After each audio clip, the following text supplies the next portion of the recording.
अध्यक्ष महोदय, महात्मा ज्योतिराव फुले, तथागत भगवान गौतम बुद्ध आणि संत कबीर यांना गुरुस्थानी मानणाऱ्या डॉक्टर बाबासाहेब आंबेडकरांनी जे इंग्लंड अमेरिकेला जमलं नाही ना ते करून दाखवलं। संविधानाच्या अंमलबजावणीपासून पहिल्या दिवसापासून हा महिलांना मतदानाचा अधिकार दिला। आणि ही नररत्न ज्या महाराष्ट्रात जन्मली त्या महाराष्ट्राचा मी मावळा आहे। या महाराष्ट्रात एक फार मोठा मातृत्वाचा, नेतृत्वाचा आणि कर्तृत्वाचा वसाडी वारसा आहे।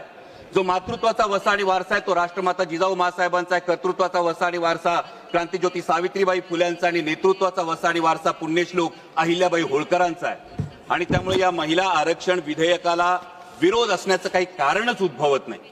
इतकंच नाही अध्यक्ष महोदय, तर देशात पहिल्यांदा स्थानिक स्वराज्य संस्थांमध्ये 33% महिला आरक्षण देणारं राज्य हे महाराष्ट्र होतं आणि तेव्हाचे मुख्यमंत्री होते आदरणीय शरदचंद्रजी पवार साहेब।